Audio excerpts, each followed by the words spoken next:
इस क्लास में UP TET प्राथमिक स्तर का पेपर सॉल्व करेंगे। इसमें बाल विकास के प्रश्नों को देखेंगे। 2014 में बाल विकास के जो भी प्रश्न पूछे गए थे उन सभी प्रश्नों को यहाँ पर सॉल्व करेंगे। आप लोग सभी प्रश्न ध्यान से देखिए और सभी प्रश्नों का उत्तर बताने का प्रयास कीजिए। पहला प्रश्न आप सभी के सामने है, अभिप्रेरणा का वर्गीकरण होता है। ऑप्शन है स्वाभाविक और कृत्रिम, कम महत्वपूर्ण और अधिक महत्वपूर्ण, जन्मजात तथा अर्जित, अप्रेरणा तथा प्रलोभन। आप लोग सभी प्रश्न का उत्तर बताने का प्रयास कीजिए। देखिए दोस्तों, यहाँ पर राइट आंसर हो जाएगा जन्मजात तथा अर्जित। याद रखिएगा, अब्राहम मैस्लो ने अप्रेरणा को दो भागों में वर्गीकृत किया है।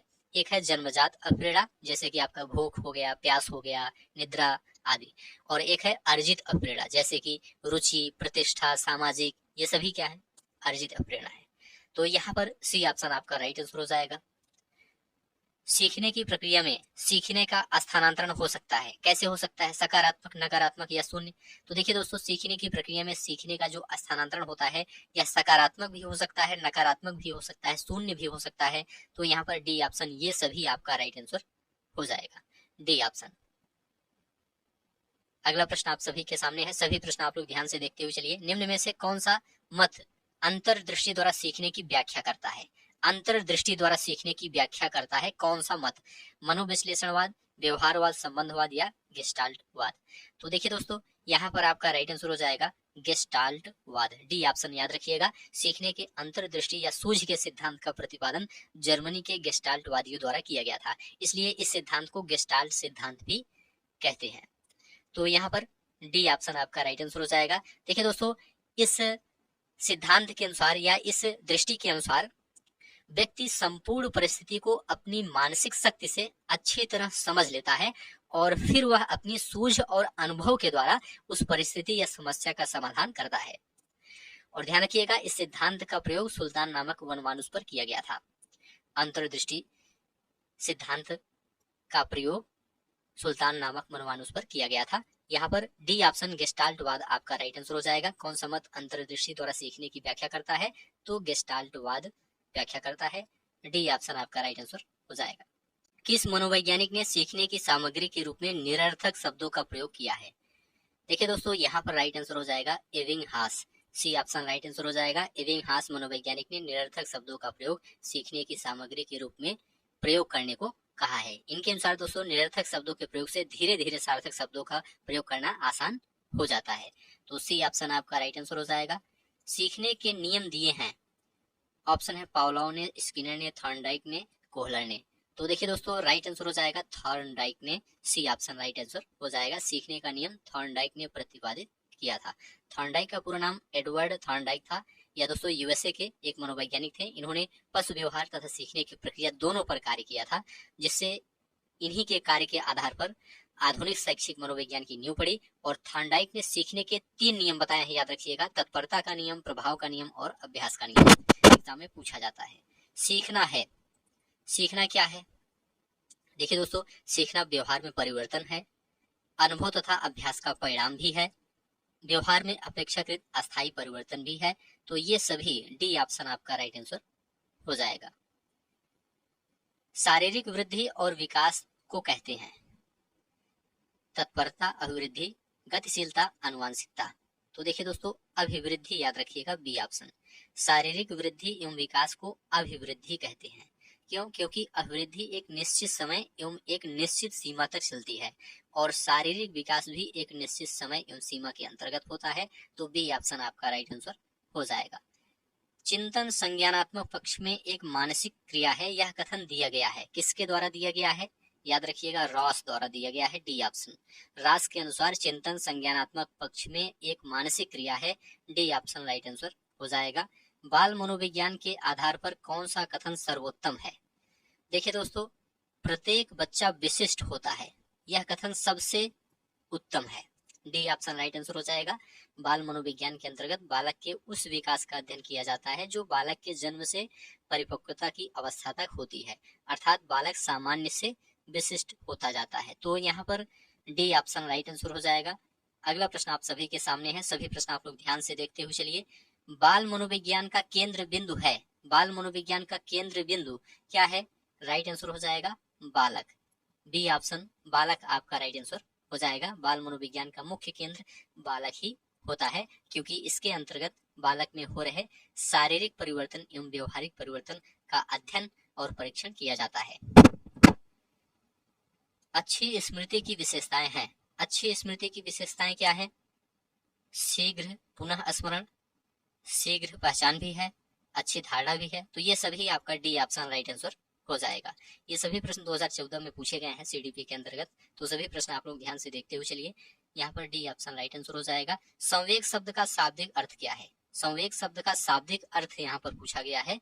तो देखिए दोस्तों, उत्तेजना या भाव में उथल पुथल, यहाँ पर सी ऑप्शन राइट आंसर हो जाएगा। संवेग शब्द का शाब्दिक अर्थ है वेग से युक्त, अर्थात जब व्यक्ति वेगवान होकर कार्य करता है तो उसे संवेग कहते हैं।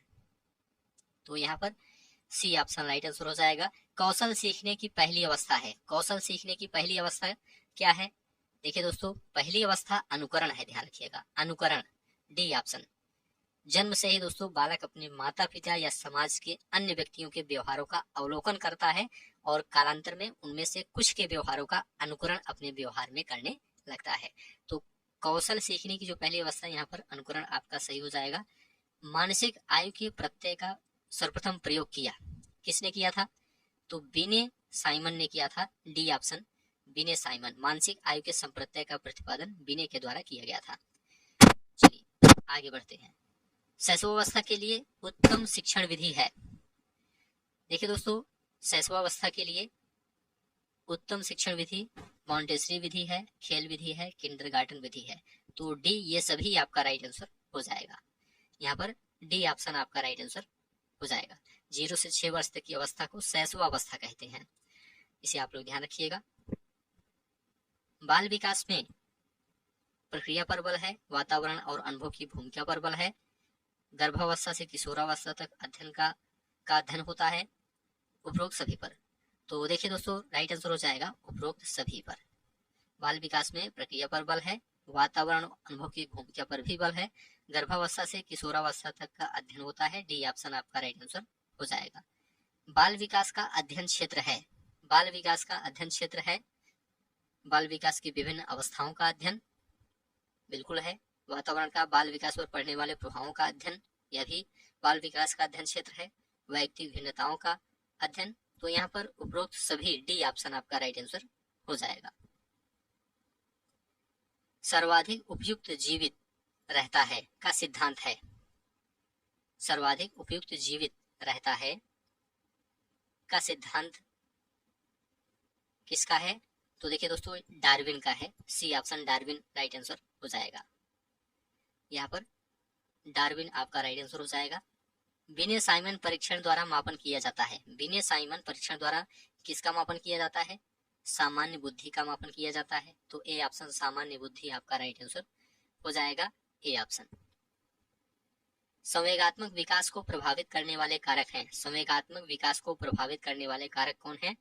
तो देखिए दोस्तों, शारीरिक स्वास्थ्य है, मानसिक योग्यता भी है, थकान भी है। तो ये सभी डी ऑप्शन आपका राइट आंसर हो जाएगा। सामाजिक प्रत्याशाओं के अनुरूप व्यवहार की योग्यता का अधिगम सामाजिक विकास कहा जाता है। उक्त कथन है, किसका कथन है? तो देखिए दोस्तों, यह हरलाक का कथन है। हरलाक पहला ऑप्शन राइट आंसर हो जाएगा। चलिए अगला प्रश्न है, सीखने का सर्वाधिक उपयुक्त अर्थ है। सीखने का सर्वाधिक उपयुक्त अर्थ है व्यवहार में परिमार्जन। व्यवहार में परिमार्जन। सीखने का मुख्य उद्देश्य बालक के व्यवहार में परिवर्तन लाना है। तो यहाँ पर सी ऑप्शन राइट आंसर हो जाएगा। वाणी दोष नहीं है। वाणी दोष कौन सा नहीं है? ध्वनि परिवर्तन और अस्पष्ट उच्चारण, यह तो वाणी दोष है। धीमी या तेज गति से बोलना, यह वाणी दोष नहीं है। हकलाना तुतलाना भी है, तीव्र अस्पष्ट वाणी भी है वाणी दोष। धीमी या तेज गति से बोलना वाणी दोष नहीं है, बी ऑप्शन आपका राइट आंसर हो जाएगा। प्राथमिक स्तर पर मूल्यों की शिक्षा देने की सर्वोत्तम विधि है। प्राथमिक स्तर पर मूल्यों की शिक्षा देने की सर्वोत्तम विधि कौन सी है? तो देखिए दोस्तों, अध्यापक के व्यवहार में मूल्य स्थापन, सी ऑप्शन अध्यापक के व्यवहार में मूल्य स्थापन आपका राइट आंसर हो जाएगा।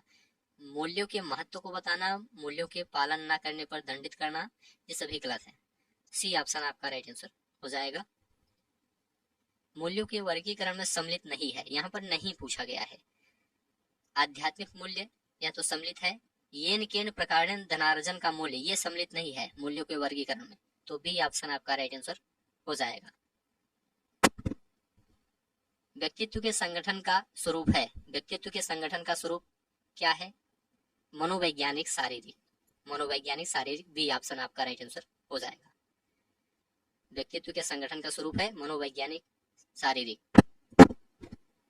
आत्म केंद्रित व्यक्ति होता है, आत्म केंद्रित व्यक्ति होता है, कैसा होता है? अंतर्मुखी, ए ऑप्शन। अंतर्मुखी व्यक्ति का एक महत्वपूर्ण गुण है आत्म केंद्रित।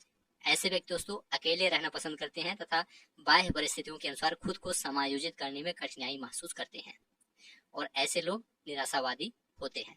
तो यहाँ पर पहला ऑप्शन राइट आंसर हो जाएगा। अपने ऊर्जा बल को बाहर की ओर अभिव्यक्त करने वाले व्यक्ति का प्रकार होता है, अपने ऊर्जा बल को बाहर की ओर अभिव्यक्त करने वाले व्यक्ति का प्रकार होता है, कैसा होता है? बहिर्मुखी व्यक्तित्व। यहाँ पर सी ऑप्शन बहिर्मुखी व्यक्तित्व राइट आंसर हो जाएगा। अपने ऊर्जा बल को बाहर की ओर अभिव्यक्त करने वाले व्यक्ति बहिर्मुखी प्रकार के होते हैं, और ऐसे लोग आशावादी होते हैं। कक्षा 4 का एक बच्चा सदैव चिंतित और कुंठित रहता है। आप